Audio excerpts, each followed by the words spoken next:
जैसा कि आप स्क्रीन पर देख पा रहे हैं, यह विद्यार्थी का अपार आईडी कार्ड है जो आपके सामने स्क्रीन पर दिखाई पड़ रहा है। इस अपार आईडी कार्ड में देखिए आपको दिखाई पड़ता है academic banks of credit, ministry of education, government of India. यहाँ पे विद्यार्थी का नाम दिखाई पड़ जाएगा, यहाँ पे विद्यार्थी का जन्म दिनांक, यहाँ पे उसका जेंडर, और यहाँ पे अपार आईडी में विद्यार्थी का जो 12 डिजिट का अपार आईडी नंबर है वह दिखाई पड़ जाएगा।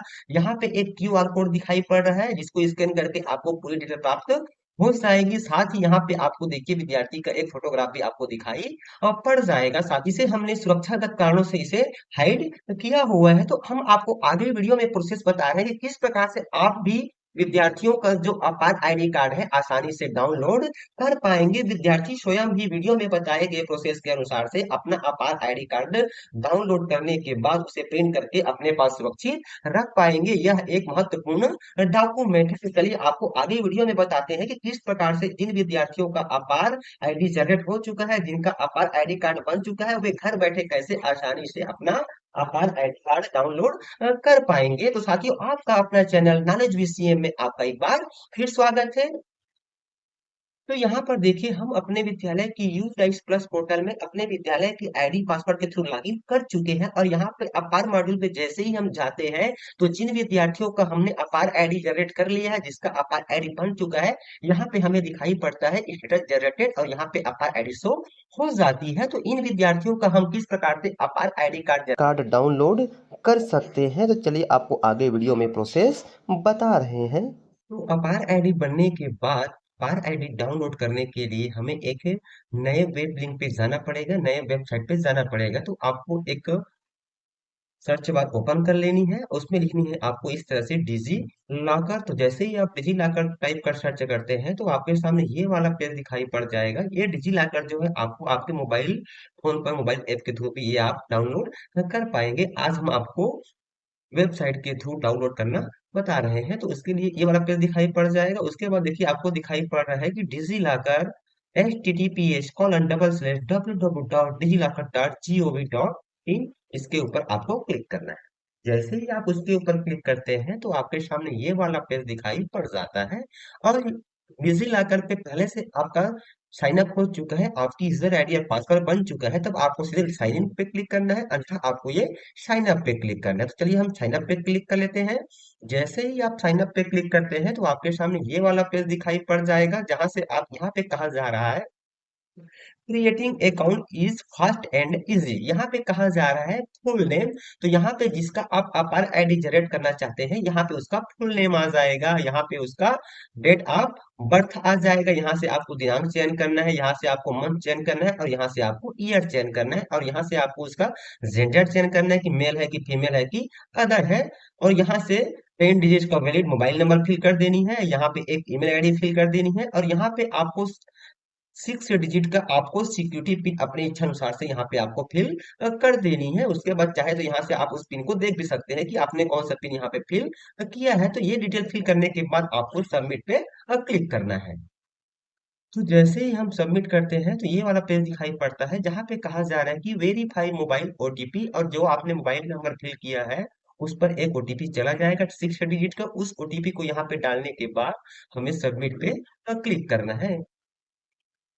तो इस तरह से आपको ओटीपी फिल कर देनी है, और किसी कारणवश आपके मोबाइल पर ओटीपी नहीं आ पाता है तो देखिए यहाँ पे कहा जा रहा है कि didn't get the OTP, resend OTP. तो आप ये रीसेंड ओटीपी पे क्लिक करके पुनः ओटीपी के लिए रिक्वेस्ट सेंड कर पाएंगे। तो यहाँ पर देखिए हमने ओटीपी फिल कर दिया, फिर हम सबमिट पे क्लिक करते हैं।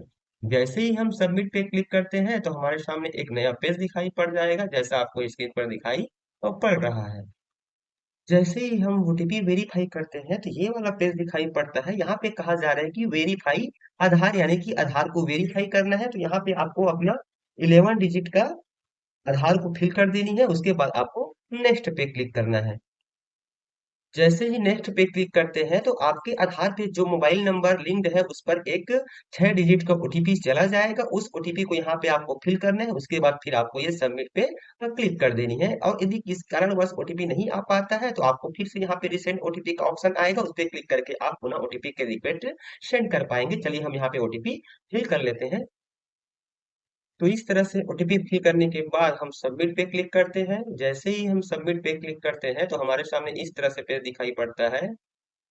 जैसे ही आप सबमिट करेंगे तो फिर आपका डिजी लॉकर पे आपका अकाउंट क्रिएट हो जाएगा। उसके बाद फिर आपको साइन इन पे क्लिक करनी है। जैसे ही आप साइन इन पे क्लिक करते हैं तो यहाँ पे आपको साइन इन करने के लिए तीन ऑप्शन दिया जाता है। एक मोबाइल के थ्रू आप कर सकते हैं, दूसरा अपना यूजर नेम और आईडी पासवर्ड के थ्रू कर सकते हैं, और तीसरा आधार के थ्रू कर सकते हैं। चलिए हम यहाँ पे आधार का चयन कर लेते हैं। तो जैसे ही हम आधार का चयन करते हैं तो यहाँ पे आधार नंबर का ऑप्शन आ जाता है। तो यहाँ पे आपको जो आपका 12 अंकों का आधार नंबर है उसको यहाँ पे आपको फिल करके नेक्स्ट पे क्लिक करनी है।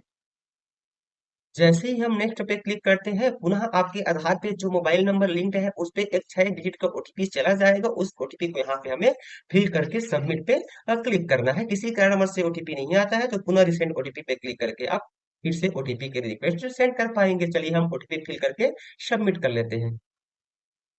तो जैसे ही हम सबमिट पे क्लिक करते हैं ओटीपी डालने के बाद, तो यहाँ पे कहता है कि सेट सिक्योरिटी पिन। तो यहाँ पे जो आपने सिक्योरिटी पिन 6 अंक का जो बनाया हुआ था साइन अप के समय, उस पिन को यहाँ पे आपको फिल करने के बाद सबमिट कर देनी है। जैसे ही हम सबमिट करते हैं तो ये वाला पेज कहता है कि create user name for your account. तो यहाँ पे आपको अपने अकाउंट के लिए एक यूजर नेम क्रिएट कर लेनी है, और किस प्रकार से आपको यूजर नेम क्रिएट करनी है यहाँ पे आपको इंस्ट्रक्शन दिया गया है। तो आपको इस इंस्ट्रक्शन का फॉलो करते हुए यहाँ पे आपको एक यूजर नेम क्रिएट कर लेनी है। चलिए हम यहाँ पे यूजर नेम क्रिएट कर लेते हैं। तो यहाँ पे यूजर नेम फिल करने के बाद आपको सबमिट पे क्लिक करना है। जैसे ही हम सबमिट पे क्लिक करते हैं तो यहाँ पे कहा देते हैं, अब उसके बाद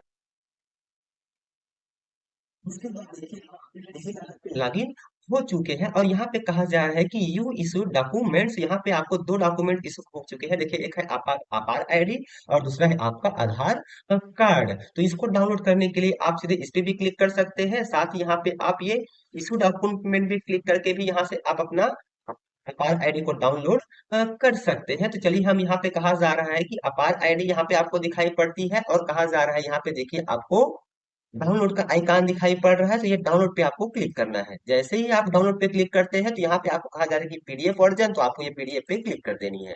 जैसे ही आप पीडीएफ पे क्लिक करते हैं तो यह आपका पीडीएफ के रूप में आपके सिस्टम पे डाउनलोड हो जाएगा। उसके बाद देखिए यहाँ पे हमें दिखाई पड़ रही है डाउनलोड हो चुका है। चलिए हम इसको क्लिक करके ओपन कर लेते हैं। तो जैसे ही हम डाउनलोड करते हैं हमारे सामने ये वाला पेज दिखाई पड़ जाता है, जहाँ पे आपका अपार आईडी कार्ड में देखिए सबसे पहले आपका यानी कि विद्यार्थी का नाम होगा, विद्यार्थी का जन्म दिनांक होगा, विद्यार्थी का जेंडर होगा, साथ ही यहाँ पे विद्यार्थी का 12 डिजिट का अपार आईडी नंबर रहेगा। यहाँ पे एक क्यूआर कोड दिया गया है जिसको स्कैन करके आपको सारी डाटा प्राप्त हो जाएगी। साथ ही यहाँ पे स्टूडेंट का फोटो रहेगा। तो यहाँ पे साथियों इसको हम सिक्योरिटी रीजन के लिए इसको क्या कर दिए, यहाँ पे हाइड कर दी है। तो इस प्रकार से साथियों वीडियो में बताए गए प्रोसेस के अनुसार से आप आसानी से जिन विद्यार्थियों का अपार आईडी कार्ड क्रिएट हो चुका है, जिसका जनरेट हो चुका है, वीडियो में बताए गए प्रोसेस के अनुसार से आप आसानी से उन स्टूडेंट का अपार आईडी डाउनलोड कर पाएंगे। साथ ही साथ विद्यार्थी स्वयं भी वीडियो में बताए गए प्रोसेस के अनुसार से घर बैठे अपार आईडी डाउनलोड कर पाएंगे। तो साथियों आज का वीडियो आपको कैसा लगा हमें कमेंट्स कर जरूर बताएं। तो साथियों हमसे जुड़े रहने के लिए आप हमारे चैनल को सब्सक्राइब जरूर कीजिए। तो फिर मिलते हैं एक नई जानकारी एक नए वीडियो के साथ। तब तक के लिए साथियों नमस्कार, जय जवाहर।